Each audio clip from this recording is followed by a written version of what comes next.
Daniel, buenos días a la audiencia de Radio Sucre, El Economista. AM y FM. Y Sucre Televisión. Al amigo Vicente @Dito. Oye, a ver, no es la primera experiencia política de Daniel. Daniel ya fue candidato a asambleísta en Santa Elena. Debo de reconocer que tiene el mérito de haberlo hecho al margen de la imagen de su padre. Claro. Porque podría él haber aprovechado, digamos, el nombre, el apellido, qué sé yo, y lo hizo por mérito propio. Tengo que reconocerlo. Sí, tiene mérito, definitivamente. Es lo justo.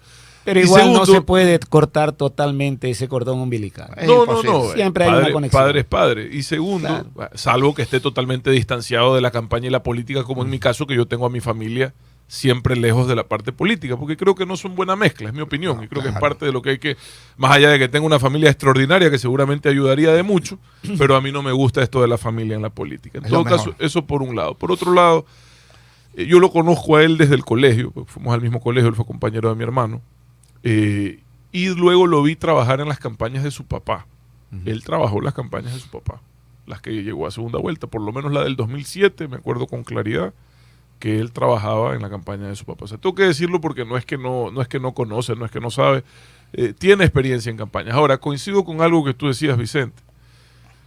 Aquí, la única estructura organizada, territorial, ahora fortalecida por gobiernos locales, activa, militante que tiene el Ecuador que queda, es la Revolución Ciudadana. Porque la misma estructura del Partido Social Cristiano está muy debilitada en este momento, comparada con lo que en algún momento fue. Sí. Y eso también es un tema complejo. Y por último, esas matemáticas políticas no existen.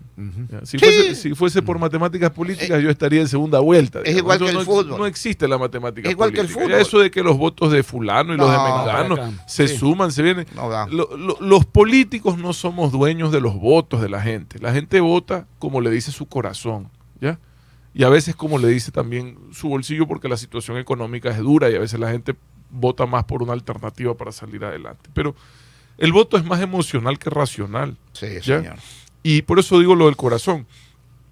Y mire, ¿cómo será lo del corazón? Que la votación del señor Villavicencio sube 10 puntos después del incidente. Claro. Es un voto de luto. Yo pensaba que iba a ganar en primera vuelta. Es un voto de luto. Así es. Es un voto de luto totalmente comprensible ante una circunstancia tan dolorosa y tan difícil como la que se vivió con su asesinato. Así es. Entonces, pero ese voto no es que es un voto anticorreísta necesariamente. Yo tengo que ser objetivo en esto. Es un voto de luto. ¿Ya? Ni el hecho de que yo combata el autoritarismo, la corrupción, el odio, la venganza, porque la combato, más allá de las ideologías. Eso no significa que quienes votaron por nosotros en primera vuelta, ya que son cientos de miles de ecuatorianos, ya tengan definido su voto, vayan a hacer lo que uno dice. No es así. Esto es un borrón y cuenta nueva. El ejemplo que usted apunta, mi querido Otto, es perfectamente válido en el hecho que ha ocurrido en la madrugada de este día lunes con el fallecimiento de Carlos Falqués Batallas. Si Carlos Falqués Batallas, grosero ejemplo, pero solamente para dimensionar esto de los votos sentimentales, hubiera ocurrido el sábado inmediatamente anterior al día de las elecciones, muy probablemente hubiera influido sin duda, al menos en la ciudad de Machala. Pero lógico, en la provincia de Loja. Claro, entonces, ¿a qué voy? A que esto es un borrón y cuenta nueva. A que ahora a Daniel Noboa le va a tocar enfrentar el aparato de calumnias y mentiras que no lo tocó durante la primera vuelta. Así es. Con el que yo he tenido que lidiar 3 años, con el que no supe lidiar, debo de reconocer, y el que le bajó 6 puntos a un candidato en 3 días. Si hace 3 semanas estaba yo en segunda vuelta, hace 2 estaba otro, el candidato del Partido Social Cristiano. Y en la última entró Daniel. En 3 días le bajaron 6 puntos al candidato del Partido Social Cristiano. Esa maquinaria, que es una maquinaria muy potente, lo que usted reconoce, que se utiliza para desprestigiar. Lo que usted está reconociendo y que no la supo pelear. Preferí ignorarla. Lo mismo está haciendo él. Claro, preferí ignorarla. Lo mismo está haciendo, pero entonces el pueblo dice, bueno, ¿y por qué no se defiende? Ahí le comienzan a carcomer la mente y a cambiar la idea. Yo preferí ignorarla. Oiga, yo llegaba a casa y me decían, es que usted es yerno del señor Bucarán. Le digo, ¿yo yerno del señor Bucarán? ¿Quién le ha dicho? No, es que aquí vinieron los del correísmo y nos dijeron que usted... Disculpe, yo de ese señor solo recibo injurias, insultos, calumnias. No tengo ninguna relación ni quiero tener. Pero así, la maquinaria de mentiras es así. ¿Ya? Entonces, y es puerta a puerta. Pero ¿y si no se defiende? Yo preferí ignorarlo. Que se fue en el peor momento de la pandemia. Yo en el peor momento de la pandemia, no señor, en el peor momento de la pandemia fue el que di la cara. El señor Daniel Noboa la está ignorando. Él cree que con el largo y filudo puñal de la indiferencia los va a acabar. No, es difícil. A lo mejor él está confiado también en el debate. ¿Quién sabe si la señora se está preparando para el debate y cómo se estará preparando? Yo le voy a ser sincero. Porque sinceramente, hablando del debate, para nosotros hasta aquí él ganaría. Pero no sabemos cómo la van a preparar a ella. En el razonamiento político también se aplica la frase de que el que calla otorga.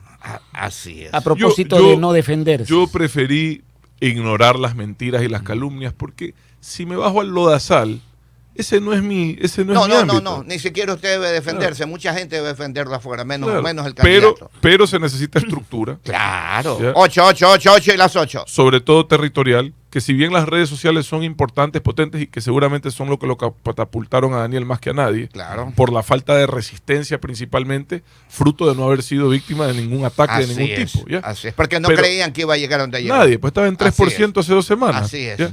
Pero digamos, si bien es cierto son importantes y es parte fundamental de una estrategia comunicacional, no son lo único y se necesita un trabajo de territorio muy fuerte que, por ejemplo, en el caso nuestro no tuvimos, porque también cuesta recursos que no tuvimos. Totalmente. Esa es la verdad.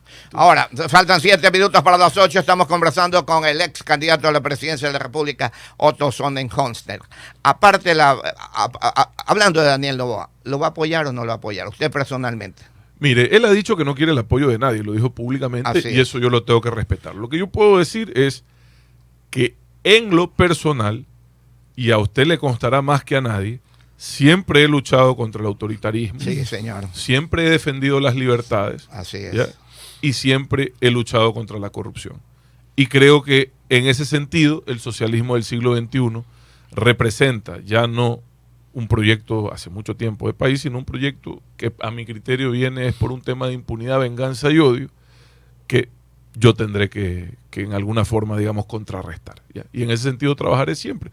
Y le digo, a usted le consta porque usted fue una de las víctimas del autoritarismo. Así es. Cuando lo cerraron y aquí nos tocó salir al aire con una carromato que me acuerdo que les presté para que pueda salir al aire. Así entonces, pues que la gente se olvida. ¿ya? Así es. La persecución era dura. Es que era dura, la persecución era peor ahora, vienen peor con varios Entonces, países que lo están eso apoyando. No le puede hacer bien al país. El país necesita estar en paz, el país necesita encontrar un camino para ir hacia adelante. ¿ya? Si lo llama Daniel Noboa. Le escribí a felicitar, él me había escrito un día antes por el tema del incidente que tuve con mis hijas en un conocido restaurante de Guayaquil, La Balacera. Claro.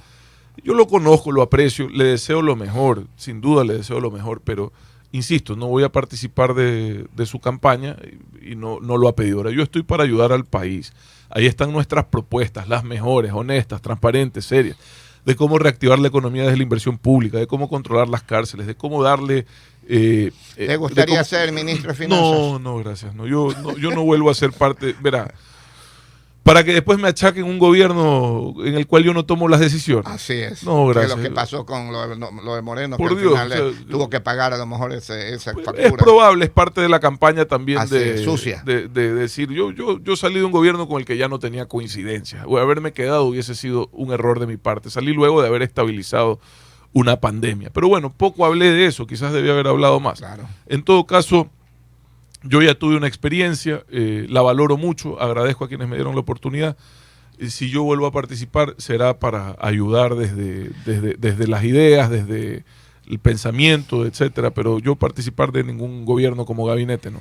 Otto Sonnenholster, ¿qué va a hacer en el futuro político?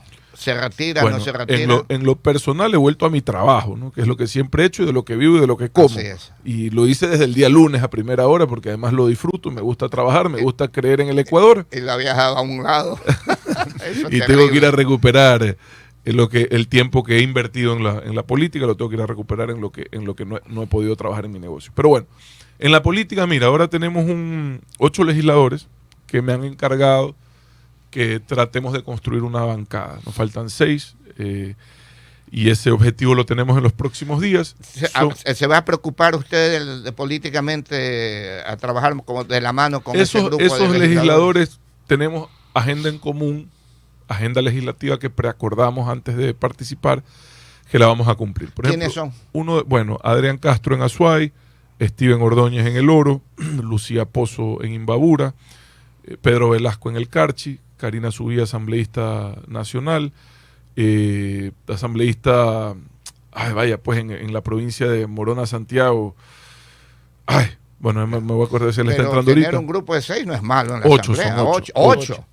No, a ver, primero, quiero decir algo. No son personas que llegaron ahí por padrino, es gente que son líderes. En su región. Claro, en Cotopaxi está César Umajinga, son líderes muy capaces, con sus propios objetivos legislativos, que nos sumamos a un proyecto. Entonces, los reuní el día miércoles de la semana pasada, jueves de la semana pasada, nos reunimos y ellos me encomendaron un objetivo que es el de buscar otros 6 legisladores para armar bancada. Ok, en eso estoy. Luego veremos quién lidera la bancada. No necesariamente tengo que ser yo, primero porque no soy legislador. Claro, así es. Y segundo porque ellos tienen, como le digo a usted, Vicente, ellos tienen su propia identidad, su propia fuerza. No es que yo no soy caudillo, ni soy jefe de ellos, ni nada. Son personas que han llegado por mérito propio y que están tratando de mantener un proyecto en función de objetivos comunes. ¿Cómo cuál? Se dio amnistías para lo de las protestas violentas de octubre del 2019 y se les dio a todos menos a los miembros de la fuerza pública. Nosotros tenemos que meter la amnistía para los policías también, pero lógico, Vicente. Pero lógico. Les estamos pidiendo que nos defiendan, que se juegan la vida y nosotros no tenemos la capacidad de darles la amnistía que se merecen para que puedan estar tranquilos y salgan de tanto lío judicial. Meter presos a los pobres policías. Ese proyecto va porque va. Tenemos el proyecto de legalización de tierras e incentivar la oferta de lotes con servicios para ya acabar con el tráfico de tierras en el Ecuador. Las invasiones terribles. Por eso, entonces, son proyectos en los que tenemos coincidencias. Yo espero que se cumpla el compromiso de impulsarlos, porque no son para mí, no, son para los ecuatorianos. Totalmente de acuerdo. Son para los ecuatorianos, son para los policías, para la gente que necesitamos que salga adelante, Vicente. Ahora, ¿usted se ha reunido ya con los 8? Sí, hicimos una reunión virtual. Eso, el fruto de esta reunión fue lo que le comento, esto de buscar la bancada. Ahora, ¿están buscando los otros 6 para tener los 4? Los 14, sí, hemos conversado ya con 3 y faltarían 3. En eso estamos, Vicente. Son independientes, personas que llegaron, digamos, por movimientos locales o de forma autónoma. Celestino Huizum. Celestino Huizum, Morona Santiago. Es de Morona Santiago. Correcto, sí. Ahora quedó primero, porque lo estaban dejando fuera, pero faltaba la votación de Taisha. Y quedó primero, más bien quedó ahí fuera uno de Revolución Ciudadana. Con el economista Otto Sonnenholzner, ex candidato a la presidencia de la República. Ahora, ¿ya están conversando con otros grupos para todavía no. Para armar la bancada? Estamos hablando con los independientes para armar bancada. Hay una serie de cosas que tienen que darse antes de la posesión de todos los asambleístas o ya dentro de la posesión. ¿A quién van a apoyar a la presidencia de la Asamblea, a la vicepresidencia? Todo eso se hablará en su momento, pero primero definir que se pueda tener una bancada y que los 8 legisladores que representaron en la papeleta la Alianza Actuemos puedan mantener unidad en función de una agenda legislativa. Sí. Ahí además también están los líderes de Avanza y de Suma, Javier Orti y Guillermo Celi, que también están trabajando en eso. Ya, y si los llaman los de las 5 para que entren a la bancada de ellos, ¿qué pasa? O sea, por mi parte no, pero digamos yo no... Ahora, eso no quiere decir, perdóname, más allá de las diferencias, sí. Si ellos tienen un proyecto de ley... para el beneficio del país. Enhorabuena, nada más. Y si ellos quieren apoyar las cosas buenas que nosotros vamos a impulsar, enhorabuena. O sea, esto no es de odiar, yo no odio a nadie, Vicente. Esto es de darle un camino al Ecuador. Pero mire, eso le pasó al abogado Jaime Nebot.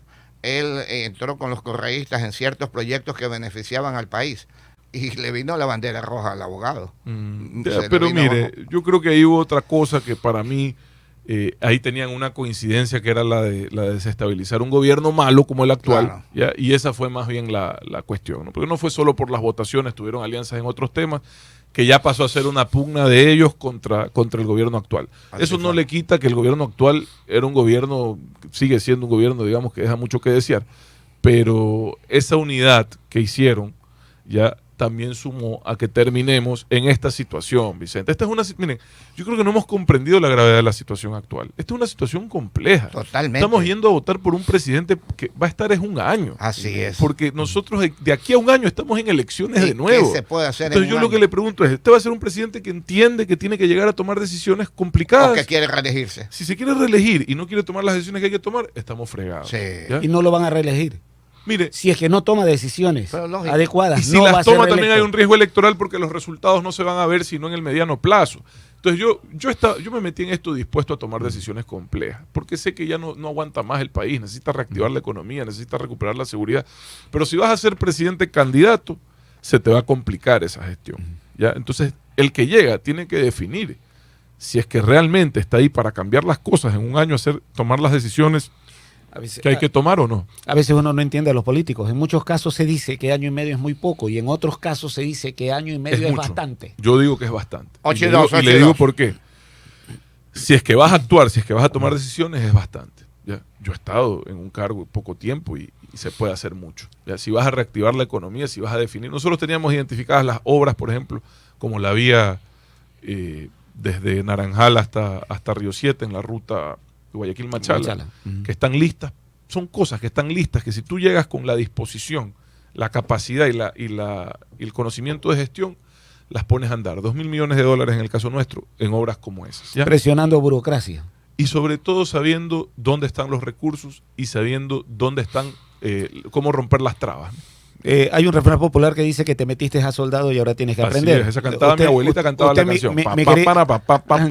Usted, mi querido Otto, ya se metió en el mundo de la política y sus expresiones, sus razonamientos terminan siendo interesantes, importantes. ¿Está de acuerdo con lo que se resolvió por parte del Consejo Nacional Electoral de la repetición de las votaciones en el exterior? Mire, creo que el voto telemático y los métodos digitales son una herramienta en general, no solo para las elecciones, sino en general las herramientas digitales son una herramienta que nos lleva hacia el futuro, que resuelve problemas. Ahora, ¿han organizado mal eso, economistas? Y veo ahora que es una compañía así nomás cualquier cosita. Así no es, pues. Claro. Y empiezan a dañar un mecanismo que pudo haber sido muy potente. Es muy potente. Entonces, lamento que se tengan que repetir. Si la participación ha sido tan baja, es probable que se tengan que repetir, mejor dicho, es necesario que se tengan que repetir, pero es fruto de la improvisación y la mala gestión, ¿ya? Desgraciadamente, y nos cuesta más a todos los ecuatorianos. En un camino al que vamos a transitar sí o sí, pero ya generan una suerte de suspicacia y de duda. Eso me molesta. Eso es lo más grave. Eso me molesta. Eso es lo más grave. Porque el camino, miren, hoy hay la tecnología suficiente para que esos mecanismos funcionen, sin que puedan ser vulnerados, sin que puedan ser afectados. Y como usted dice, ya dejan sembrada la duda y dejan desprestigiado un método que debería de ser el futuro, ¿no? El pueblo ecuatoriano en su mayoría decidió dejar el petróleo bajo tierra. Hasta en eso planteamos muy mal la pregunta. Mire, aquí mucha gente pensó que la afirmación era lo positivo y la afirmación era lo negativo en la consulta popular, porque como no se lee, mucha gente no sabía cómo estaba planteada la pregunta. Mire, yo soy un defensor de los temas ambientales, pero quiero hacer esta reflexión. ¿Por qué la del Chocó Andino es local y por qué la del Yasuní es nacional? ¿Cuál es la diferencia?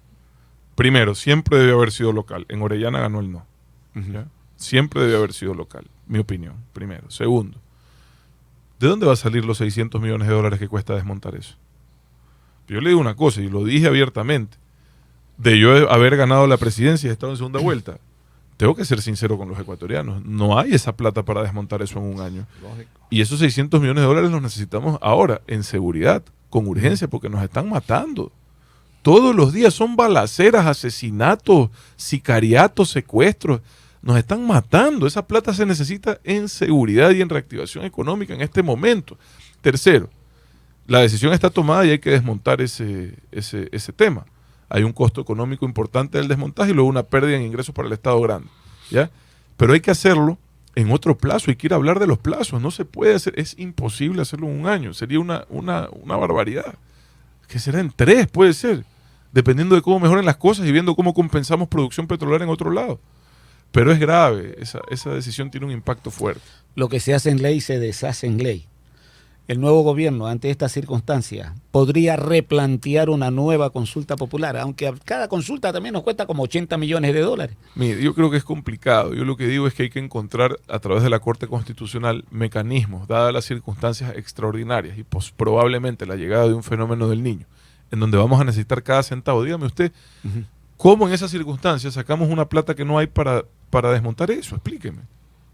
Pero ¿cómo en el aspecto jurídico ante la decisión del pueblo ecuatoriano establecer una revisión por parte de unos jueces? Habría que pedir un plazo adicional, es todo lo que hay que pedir. Un plazo adicional. Hay una situación, 87, ahora todo es consulta popular.